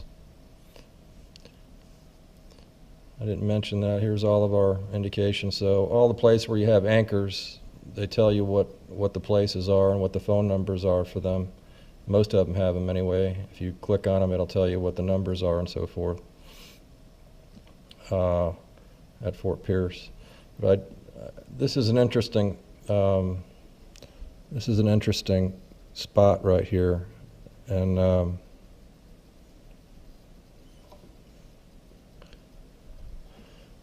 this is what this place actually looks like today. So you come under the bridge here through the bumpers, and then you have these jetties over here and these two piers sticking out, and this is what it shows with all these flats out here. This is the way it really is. And these jetties have been there for several years now that the city built out here, and they're pretty big concrete jetties. I mean, they're very substantive features, big boulders and stuff, big rocks that they built out here. And they got two big piers that they built out here since this picture was taken as well. But there were some posts online about this spot, because if you look at this other chart, this is really something to watch. See this? Okay, this is a brand new Navionics chip, late 2017 with the latest updates, and this is what you see for this place. This jetty, again, has been there for years. There's no jetty here at all. Nothing. All these markers are wrong. So many of them are wrong anyway. It's just not a representative of how you would get through here. It's just very, very poorly done. But this is what they do. It's not really a good map for Fort Pierce in terms of seeing how to do that. There it is. There's the jetty. It's been there for years. Really something to see that. Okay, so let's move on down. Keep on going down the coast. Again, more power lines. You can see them you can actually see them right in the picture. 500 feet, 200 feet, 100 feet, 50 feet. A zoom on that picture.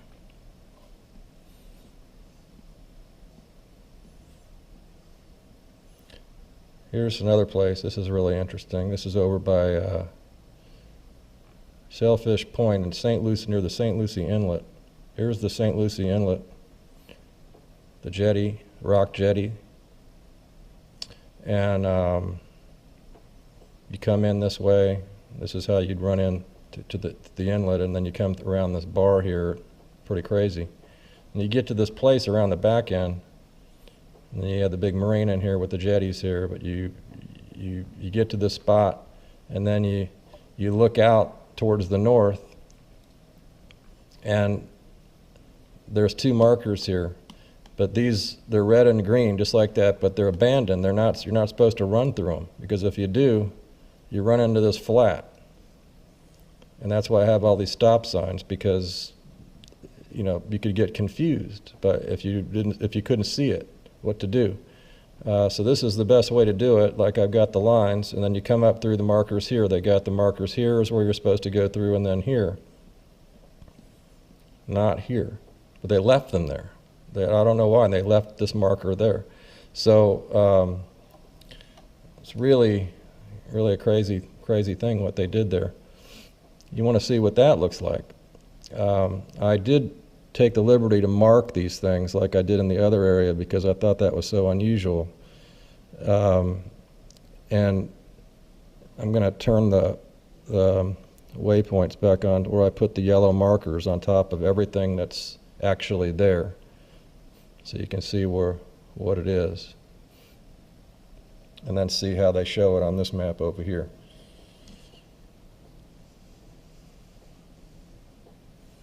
So you come in around the corner, and you're looking out, and you're going to see on this map that they say that there's a marker here and a marker here. They're not there. There's no marker there.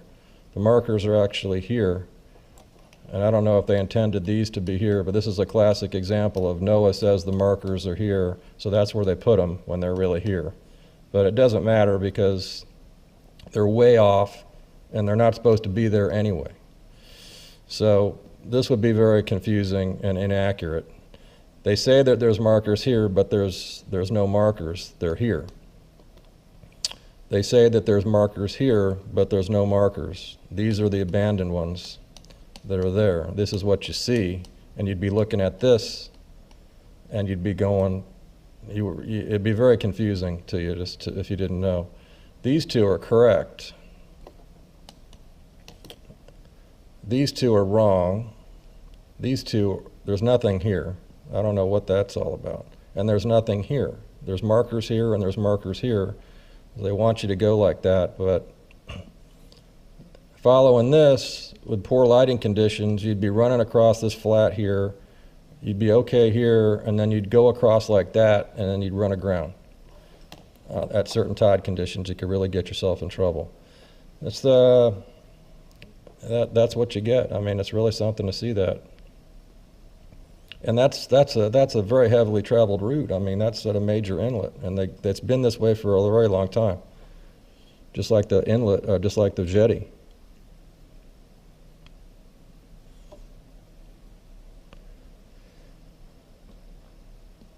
So from St. Lucie Inlet, you can come down here into the river. We go in way back into the river systems on this coast too.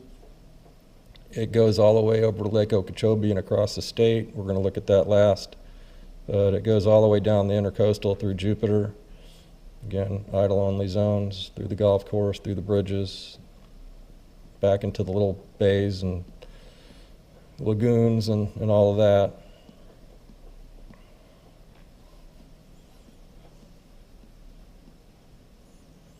Here's Jupiter. Idle only through here. Jupiter Inlet. Some people ask me if we could do 3D on our product. I'm like, yeah, the answer is yes. So you click on 3D if you want to do 3D, and you get this little thing over here, and then you can tilt it like this, and you can turn it, and you can actually run with it like this if you want. Run your boat down the Intercoastal Waterway like this if you wanted to. Again, you can see the idle-only zones going right down the thing out right out the inlet.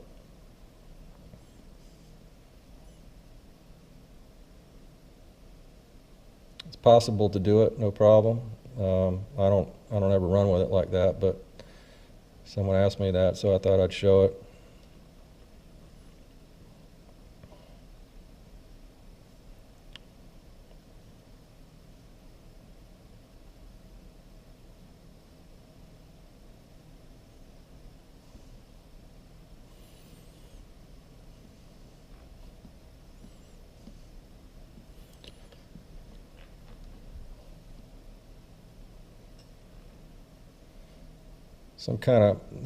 This is a post line. There's markers through here, and then there's a green line here. It's a post, it's like a fence, if you will, in the water. It's one of the few post lines I have along the coast. I have them most up in Louisiana and in the St. Johns River, but not too many around the other parts of the state.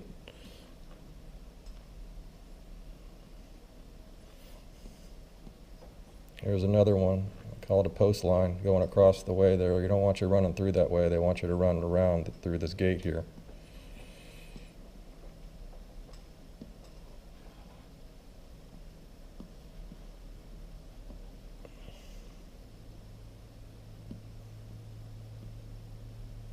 It's Lake Worth Inlet.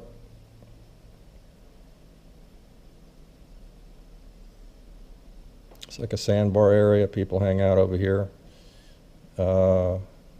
In this place.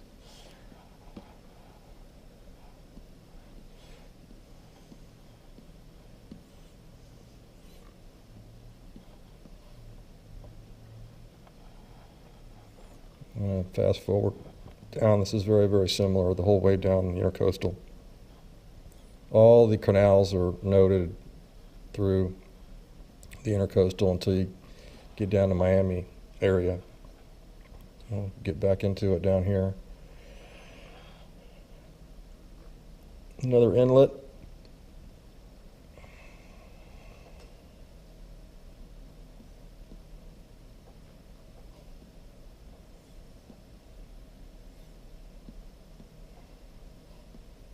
Miami Beach, and this is the main drag coming in the inlet down in Miami. And then the entrance to Biscayne Bay. So this is the zoomed out view, if you will, of Biscayne Bay from the north to the south, up here to down here. And it's very well documented. All of the information is here, all the finger cuts, all the flats are noted, all the little Stiltsville area is noted with the platforms and so forth through there. There's really nothing missing here. We did a pretty good job in the spot.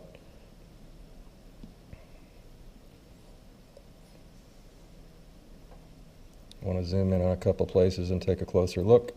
You can see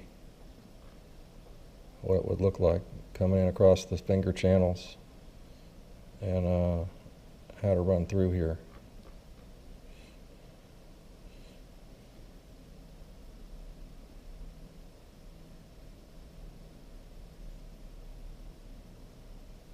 These are the Stiltsville. You can see the houses. You can see the boat scars on these flats.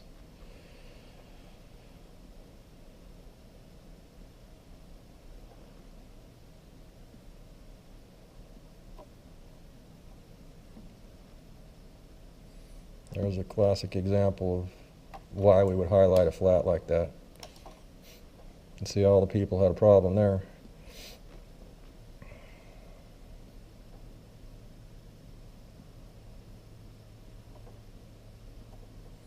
I'm going to get an idea of what you would see in a avionics ship for Biscayne Bay.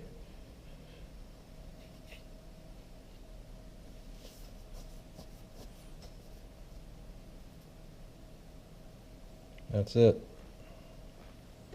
I'm not sure what that's all about there, but that's not good. So there's like a big sandbar here, a big rocky bar with a bunch of markers around it. You can't see any of them. Nothing.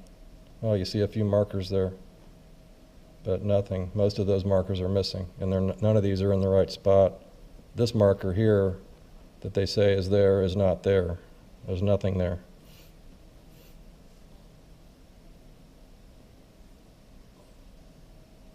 Let me see if you see there's nothing there. Absolutely nothing there. You can see clear as a bell in those pictures what's there and what's not there. But over here, you got this big bar. I mean, that's just sticking out of the water, and you can't even see it in the picture. That's really something. On the south end of the Biscayne Bay, we added tracks down here recently in this past summer, so this is on the new version. Midnight Pass, you can get through here through all these stakes. We added this on around the Arsenic Urkki.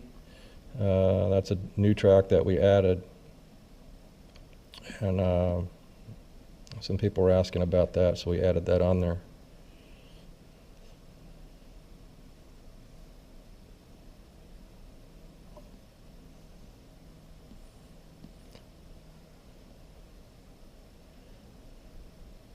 Okay, see how good these pictures are. This is pretty good. Really something to see. Can really see quite a bit if you're here trying to figure out where to go.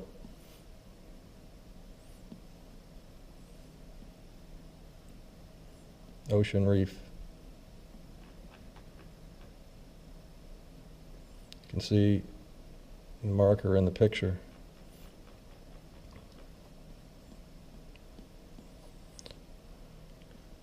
Okay, we're back at Jewfish Creek, and this is where we ended in the Keys going up towards the other side of the coast. So we're almost finished here. We're gonna go to look at Lake Okeechobee and that area up that way, and then that'll be it for this update. But this is Biscayne Bay, and it's better than it was. The pictures are better than it was. much more seamless and clearer imagery compared to what we had out a year ago. So that's that. So let's go up and take a look. You can see we got tracks in the middle of the state in these canals, because they're easy to run.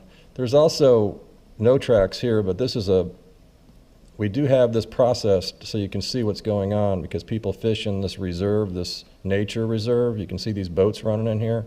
I haven't ever run in there. But on this version of the chip, this whole Loxahatchee area, which is basically this entire area around in here, is people fish in there in these canals and creeks and so forth, and we processed it all. We've got these pictures so you can zoom in cleanly and see what's going on. So we did put these on there. The other chip did not have these pictures like this on there. We made that as an improvement.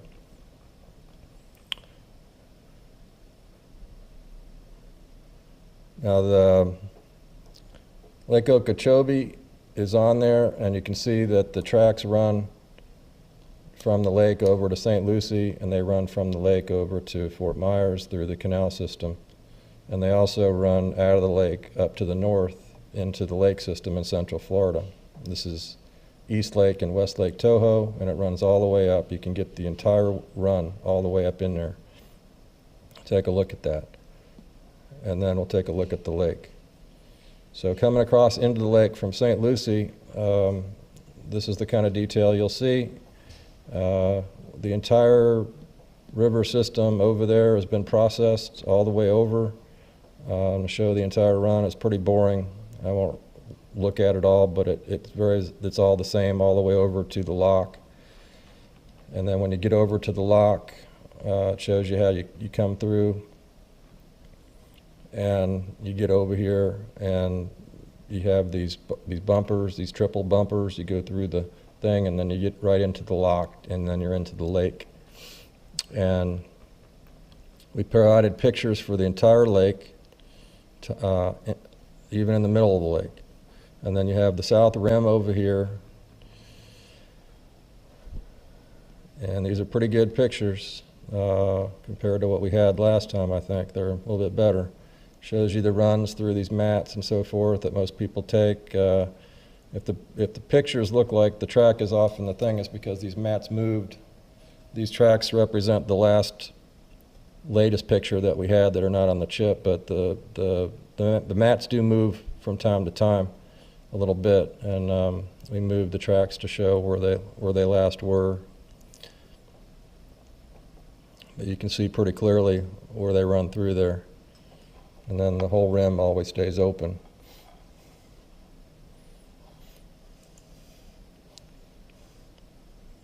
Here's the entrance on the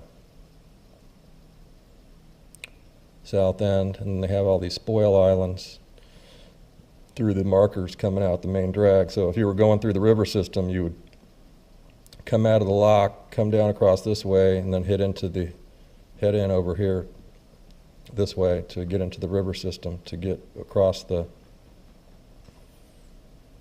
state.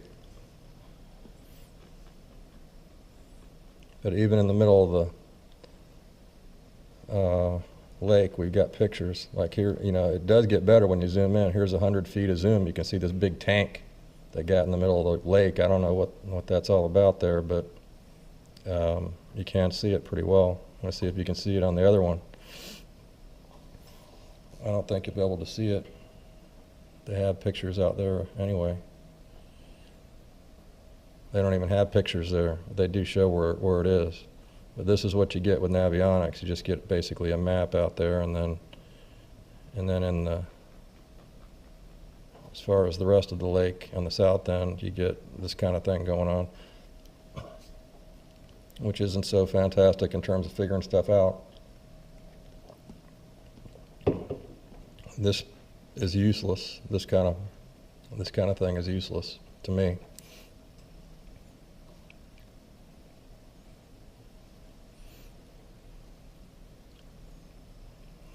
This is what's really there.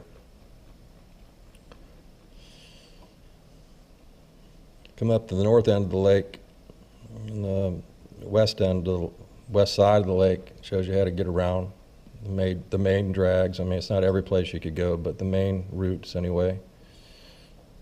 And then you come up into the Kissimmee River. This will head up into Central Florida. This goes all the way up. So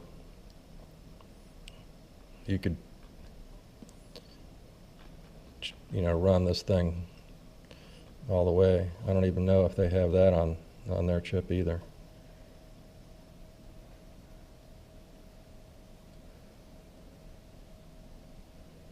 Nothing. Got nothing on there.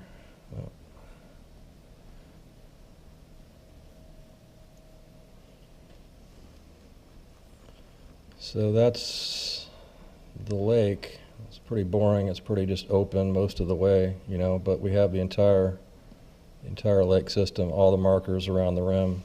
The rest, running the middle of the lake is no big deal at all. On the other side, going across the river system, you're going to see this the entire way, this kind of thing. That's 200 feet of zoom. This is what you're going to see the entire run, this kind of detail. But we did mark the features, along the way that stick up. Like here's coming to a lock, and then here's the infrastructure in front of the lock on both sides of the lock. The line goes exactly in the middle of the lock through the two markers, and that's very typical what you'll see the entire run all the way over to Fort Myers area. You come into Caloosahatchee River under the bridge. This is what you see. You go under these power lines, and it's pretty easy to run in here this way. This is all pretty simple to run, but this is the kind of detail that we had on there. So you got bumper, going through the bridge there. And then here's a classic example of a flat that's there that wasn't so easy to see in this picture, but it is like this. That's why we noted it like that. And then this one too. And you just couldn't see it in the picture as well, so it was a little deeper when this picture was taken. But we noted where it is, and if you follow these lines, you're not going to run into that. It's no problem.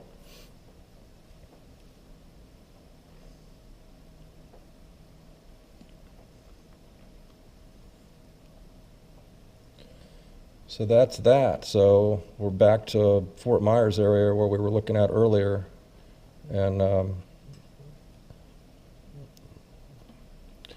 that's a pretty good representation of what we have on this latest version of South Florida. So I hope that was very helpful in understanding what's available on Florida Marine Tracks right now for South Florida.